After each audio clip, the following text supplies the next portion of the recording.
कार्यकर्ते पोहोचलो मुंबईहून आणि आज सकाळीच पहिल्यांदाच आलोय मी आता आमच्या मुटकुळे दादा यांचा आशीर्वाद घेण्यासाठी मी आज त्यांच्या घरी इथे आलेली आहे आणि आनंद होत आहे कारण मुटकुळे साहेब हे नेहमीच राजीव सातव साहेब यांचे सहकारी दोघं सहकार्याने काम करत होते जिल्ह्यामध्ये. आपण नेहमी बघितलंच असेल कारण दोघांना सुद्धा हिंगोलीचा विकास हेच दोघांचंही ध्येय होतं आणि म्हणून दोघांनी नेहमीच हातात हात धरून काम केलेलं आहे या हिंगोलीच्या विकासासाठी आणि त्याच्यामुळेच सर्वप्रथम मी मुटकुळे दादांचा आशीर्वाद घेण्यासाठी इथे आलेले आहे. काल तुम्ही प्रवेश केला परंतु राज्यभरातून जे काँग्रेसचे नेते आहेत त्यांनी टिकी झोड उठवली आहे की आणि इथं हिंगोलीत देखील स्थानिक पदाधिकाऱ्यांनी प्रेस घेतली. ते म्हणाले की प्रज्ञाताईंनीच गटबाजी चालवली होती, त्यांच्या गटबाजीमुळेच 2 माजी आमदार, 2 विद्यमान जिल्हाध्यक्ष आणि बरेच पदाधिकारी काँग्रेस सोडून गेले होते.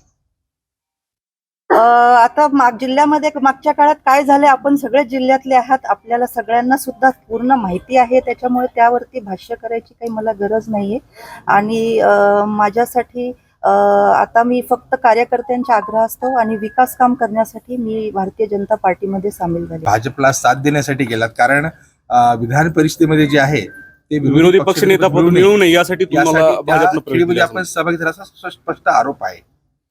हे बघा, विरोधी पक्षनेता चा जो काही विषय आहे ते विधान परिषदेचे सभापती ठरवतात. आत्ताच डिसेंबरमध्ये अधिवेशन झालेलं आहे आणि सदस्य संख्या जर असती तर पहिल्या दिवशीच विरोधी पक्षनेतेपद मिळालं असतं.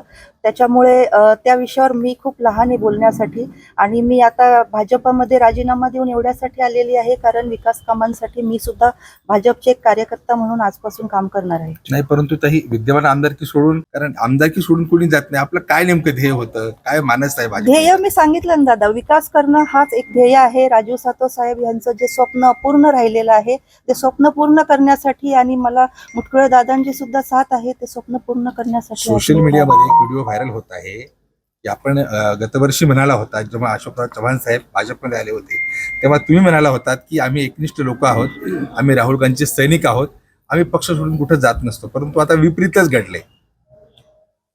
दादा, ह्याबद्दल जर आपण बघितलं तर आता बरेच विषय असे आपल्याला सोशल मीडियावरती बघायला मिळतील. त्या काही गोष्टींमध्ये तथ्य असतं, काही मध्ये नसतं.